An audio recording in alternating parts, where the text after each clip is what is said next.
কোন 11 তারিখে? ভাবিকে নিয়ে যাব, আপনাকে নিব না, আমরা মেয়েরা ভাবিকে নিব। রাজি আছে। ও একা আমাকে ছাড়া যাবেই না। যাবে পৌঁছে যাবে। হ্যালো এভরিওয়ান, আসসালামু আলাইকুম। দেখতেই পাচ্ছেন আমরা আজকে চলে যাচ্ছি রবীন্দ্রনাথ ঠাকুর বাড়িতে। আমাদের বিশ্বকবি রবীন্দ্রনাথ ঠাকুরের 164তম জন্মবার্ষিকী উপলক্ষে শিলাইদহতে চলছে রবীন্দ্র মেলা। 3 দিন ব্যাপী মেলার আয়োজন করা হয়েছে। আমরা চলে যাচ্ছিলাম দ্বিতীয় দিন। ভেড়ামারা শিল্পকলা একাডেমির পক্ষ থেকে আমরা এক বাচ শিল্পী নিয়ে রওনা দিয়েছিলাম।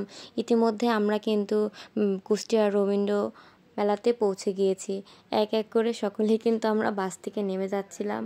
আর অতিরিক্ত গরম হওয়ার কারণে সকলেই কিন্তু অনেক বড় বড় ব্যাগ বেঁধে নিয়েছে। আসলে অনেক বাচ্চারা ছিল আমাদের সাথে, তাদের জন্য অনেক প্রয়োজনীয় জিনিসপত্রের প্রয়োজন ছিল, তাই কিন্তু সবাই বড় বড় ব্যাগ নিয়েছে। হ্যালো গাইস, আমরা সবাই চলে আসছি কামালপুর। আস্তে আস্তে। এখন কিন্তু আমরা কঠিন না, আমরা কিন্তু অনেক ভালো, বড় লোক। আমরা এখন বড় লোক। আমাদের কবিগুরু রবীন্দ্রনাথ ঠাকুর আমাদের কুষ্টিয়ার শিলাইদহতে এই কুঠির বাড়িতে কিন্তু অনেক গল্প, উপন্যাস এবং ছোট নাটিকা লিখেছেন এখানে বসে বসেই। তিনি কিন্তু তার জীবনের অনেকটা সময় আমাদের এই কুষ্টিয়া শিলাইদহর এই বাড়িতে কাটিয়েছেন।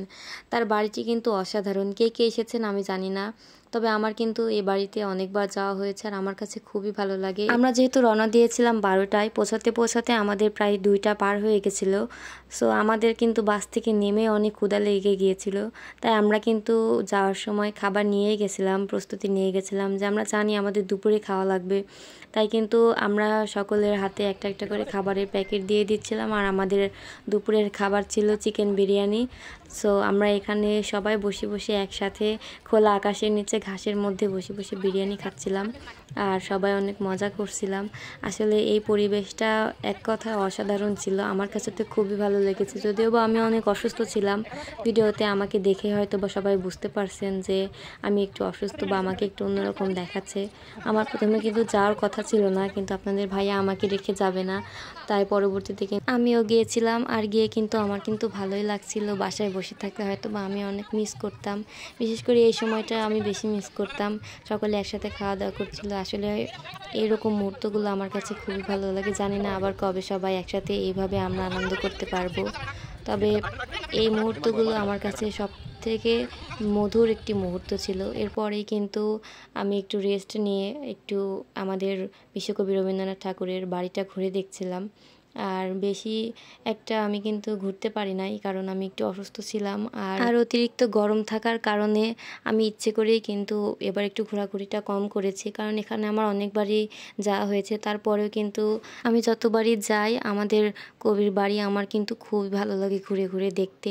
আর যেহেতু আমরা মেলায় গিয়েছিলাম, মেলা না ঘুরে দেখলে কি হয়, তাই একটু চলে গিয়েছিলাম মেলার মধ্যে গিয়ে এখানে দেখি বিশ্বকবি রবীন্দ্রনাথ ঠাকুরের বেশ কিছু গল্পের বই।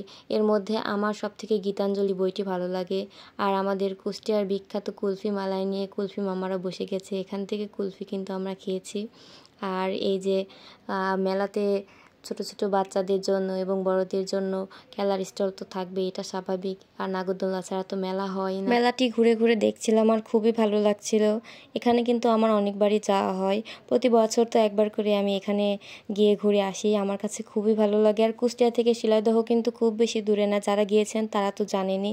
আর কে কে এবারের মেলা গিয়েছেন অবশ্যই কিন্তু আমাকে জানাতে ভুলবেন না।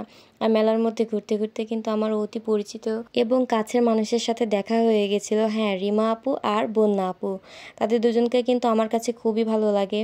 আর আমি এখানে একটু তাদের সাথে আমার ড্রোন দিয়ে একটু মজা করছিলাম দূর থেকে। তারা কিন্তু আমাকে দেখতে পায়নি, আমি দূর থেকে তাদেরকে একটু জ্বালাচ্ছিলাম আর তারা কিন্তু আমার সাথে একটু সঙ্গও দিচ্ছিল, তারাও মজা করছিল। পরে কিন্তু আমি তাদেরকে বলেছি যে আসলে কাজটি আমিই করেছি। চলুন আপনাদেরও একটু দেখা পাখির চোখে আসলে আমাদের বিশ্বকবি রবীন্দ্রনাথ ঠাকুরের বাড়িটি দেখতে ঠিক কেমন লাগে। আপনারাও আমার মতো একটু উপভোগ করুন যে আসলে এই ওপর থেকে দেখতে পাখিদের চোখে আর কি দেখতে কেমন লাগে। আসলে পাখিদের চোখে কিন্তু সব কিছুই খুবই সুন্দর লাগে, আমার ভিডিও দেখে আপনারা বুঝতেই পারছেন। আর আমরা কিন্তু এখানে শেষবারের মতো আরও একবার একটু ঘুরে নিচ্ছিলাম, কারণ একটু পরেই সন্ধ্যা নেমে যাবে। আর সন্ধ্যার পরেই কিন্তু আমাদের বাচ্চাদের মানে শিল্পীদের কল টাইম ছিল। সো মাগরিবের নামাজের পরে যেহেতু আমাদের কল টাইম ছিল, তাই কিন্তু আমরা বাচ্চাদেরকে নিয়ে আবার স্টেজের দিকে রওনা দিব। তাই আমরা এখানে ঘোরাঘুরি শেষ করে বাচ্চাদেরকে নিয়ে আমরা ব্যাক স্টেজে চলে গিয়েছিলাম। আসলে বাচ্চাদেরকে ওখানে গিয়ে রেডি করার জন্য কিন্তু আমরা খুব একটা ঘোরাঘুরি করতে পারি নাই। তবে আলহামদুলিল্লাহ খুব ভালোভাবে প্রোগ্রাম শেষ করে কিন্তু আমরা বাসায় এসেছি। যারা যারা প্রোগ্রাম দেখেছেন তারা তো জানেনই যে আমরা কত সুন্দর করে সেখানে প্রোগ্রাম শেষ করেছি, এবং আমাদের ডিসি মহোদয় তিনি এবং তার ওয়াইফ তারা দুজনেই কিন্তু আমাদের প্রোগ্রাম দেখে বাহবা দিয়েছেন। তাদেরকে অসংখ্য ধন্যবাদ জানাই এবং সংশ্লিষ্ট সকলকে আমরা অসংখ্য ধন্যবাদ জানাই।